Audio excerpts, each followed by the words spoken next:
Okay, I'm going to talk about my Civil War reenacting equipment, and I'll talk first about my hat. This hat was a Stetson, and this hat I bought at a garage sale.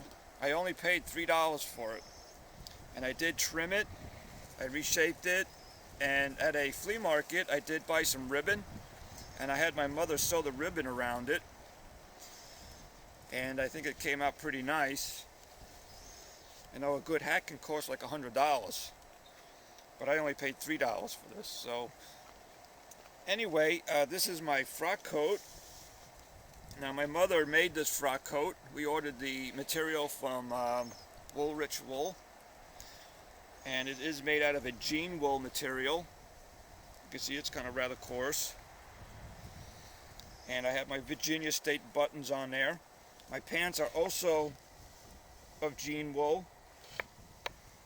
And here I have my Virginia State belt buckle. It says Sic Semper Tyrannis on it, which means this always to tyrants. And the symbol represents the fact that it's death to tyrants.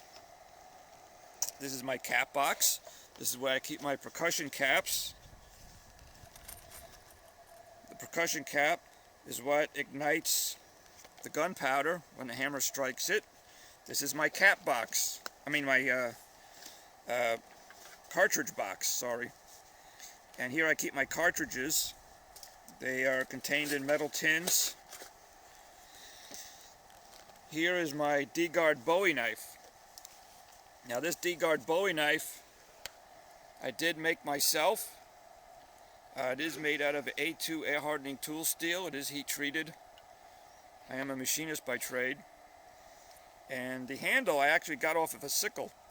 I was at a flea market and I saw the sickle with a beautiful handle on it.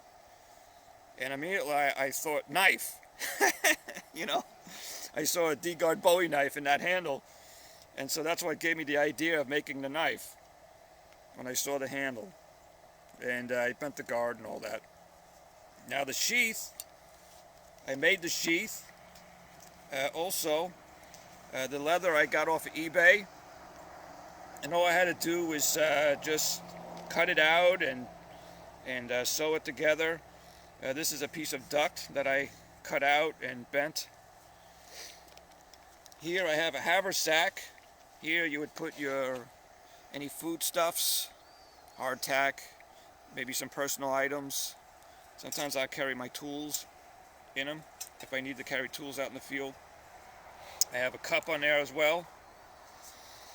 Here I have my canteen, and the canteen is a very indispensable piece of gear. When you're out in the field, it's very hot and you can easily be dehydrated, and so you do need a canteen. Now the canteen was probably the #1 killer of the Civil War soldier. You can't live without it, and you can't live with it. But it was more valuable to have it than not to have it. And that was due to disease back then. Now, here I have the bayonet. And the bayonet was really rarely used in combat. Probably 3 to 4% of casualties were inflicted by the bayonet, and a lot of times soldiers would use it as an entrenching tool to dig. They could also use it as a candle holder, and sometimes it would just make a good instrument to hit the other guy with. But probably 3 or 4% of wounds were inflicted by the bayonet during the Civil War. Now, another piece of equipment I do carry on me, if I can get it out of my pocket, is my watch. This too, I got out of flea market. This watch is 111 years old, and it is a Waltham. It's 15 jewels, and I only paid $85 for it. It was a great buy, and it keeps great time. I also have a pair of glasses. See if I can get those out for you. I got these at an auction. I probably only paid 50 cents for them, and it cost me $40 to have lenses put in them. But I like to wear those during the reenactments just to protect my eyes from cat blast, and helps me to see anyway. That way I can see what I'm doing. I want to talk about my musket. This is the Springfield model 1842 musket. It was the last of the smooth bores, and this particular one is a reproduction. Some guys use originals. Even on our unit, one guy has a model 1822. Unfortunately, I sold an original I had before I started Civil War reenacting. So this one is made by Army Sport, and they did a pretty good job in making it.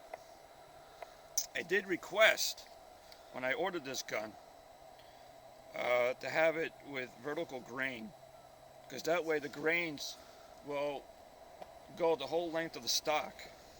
If they're horizontal, then they will run off.